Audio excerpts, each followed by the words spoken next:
Die Niederburg von Manderscheid. Ein Must-See für Burgenfreunde.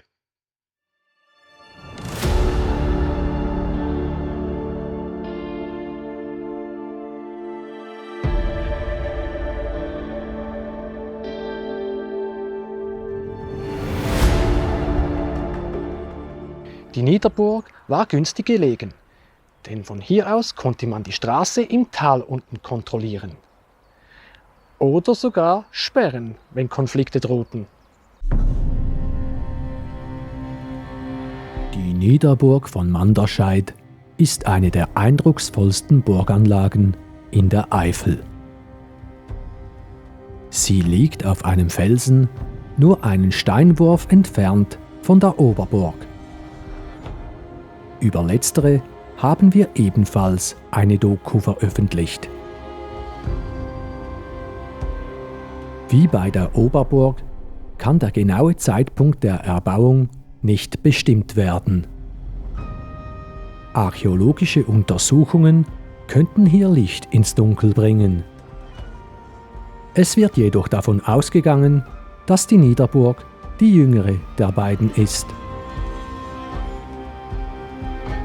Vermutlich war sie ursprünglich ein Vorposten für die obere Anlage. Namentlich wird sie jedenfalls erstmals 1173 in einer Urkunde erwähnt.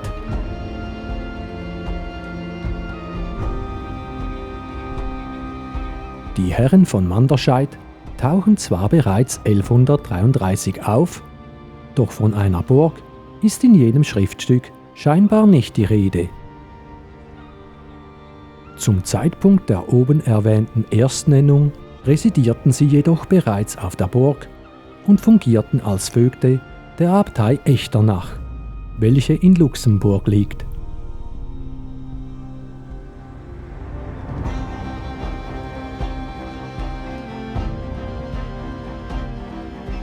(1332) erhält Obermanderscheid, das heutige Manderscheid, von Erzbischof Balduin von Trier die Stadtrechte. Eine seiner regen Bemühungen, die Macht des Bistums in der Gegend zu festigen. Im Gegenzug lässt Wilhelm V.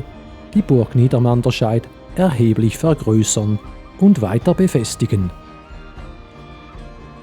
Unter anderem wird die unter der Burg liegende Siedlung, in welcher vor allem Tuchmacher lebten, in die Anlage einbezogen.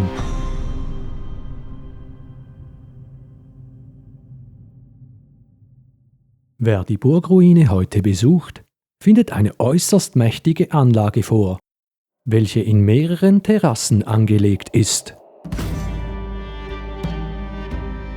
Der dreieckige Grundriss von etwa 80 x 90 Metern ist von der Fläche her mit der Oberburg vergleichbar. Allerdings ist hier weitaus mehr erhalten. Von der Vorburg zum obersten Burghof sind es 37 Meter Höhenunterschied. Den Bergfried nicht mit eingerechnet. Dieser ragt heute noch 18 Meter in den Himmel. Früher war er wahrscheinlich noch höher. Der Bergfried ist übrigens das älteste Gebäude der gesamten Burganlage.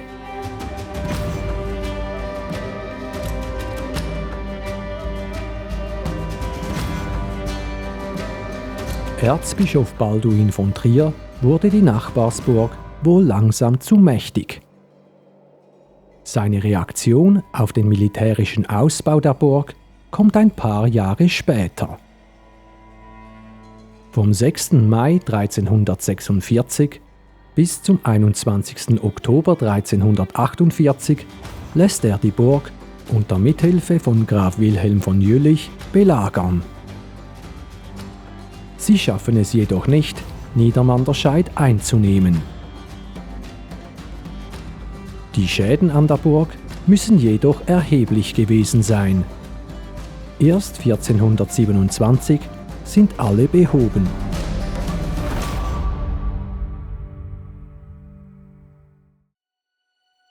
In jenem Jahr lässt Dietrich I. zudem Umbauten vornehmen, um die Burg noch sicherer zu machen. Der Eingang wird verlegt und ein mächtiger Rundturm errichtet. Außerdem erhält die Anlage eine Vorburg. Dies findet 1437 erstmals in einer Urkunde Erwähnung.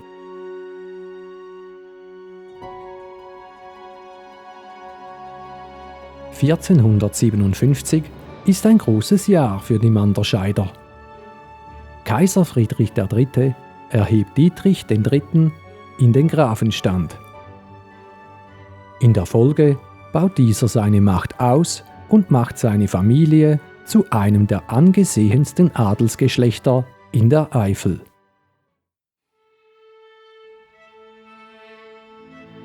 Im Jahr 1488 stirbt Dietrich und die Herrschaft wird unter seinen 3 Söhnen Wilhelm von Manderscheid-Keil, Kuno von Manderscheid-Schleiden und Johann von Manderscheid-Blankenstein aufgeteilt.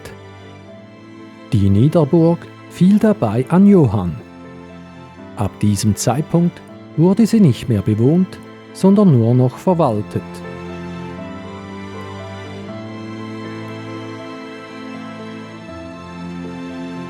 (1606) zieht Gräfin Magdalena mit ihrem Mann Graf Steno von Löwenhaupt-Rasburg in die Burg ein.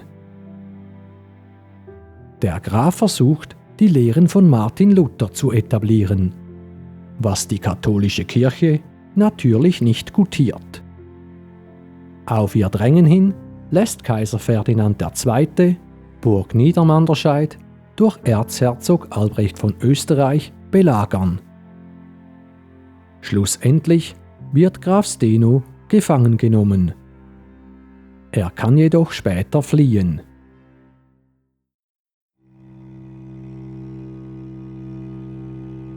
Im Dreißigjährigen Krieg wird die Burg mehrmals angegriffen.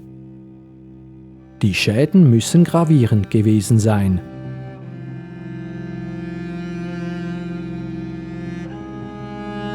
(1628) wird sie schlussendlich als Familiensitz aufgegeben. 1673 greifen die Franzosen die Burg an und setzen sie in Brand. 16 Jahre später wird die Wehranlage im Pfälzischen Erbfolgekrieg durch Truppen Ludwigs XIV. Weiter beschädigt. Die letzten baulichen Reparaturen erfolgen um 1711.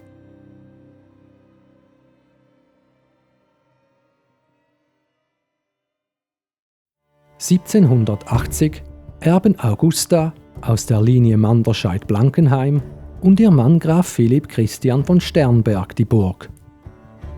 Sie scheinen sich zeitweise auch dort aufgehalten zu haben.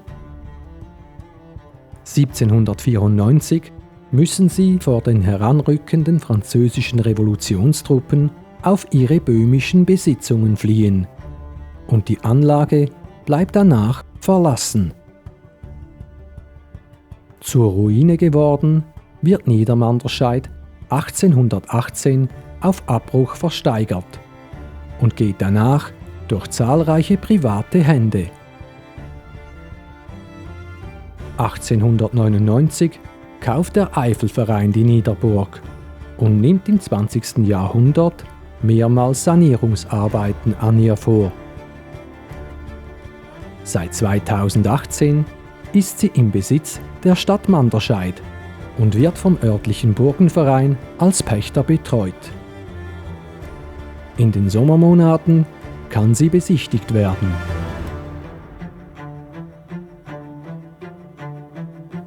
Ich stehe hier am höchsten Punkt der Niederburg. Wie ihr seht, ist der Bergfried begehbar. Hinter mir seht ihr die Oberburg von Manderscheid. Ebenfalls sehr, sehr zu empfehlen. Apropos empfehlen, eine Führung hier empfehle ich auch wärmstens. Denn sie findet sogar in Gewandung statt. Eine coole Sache. So Und jetzt ist es Zeit für die nächste Burg. Ich wünsche euch noch was und bis zum nächsten Mal.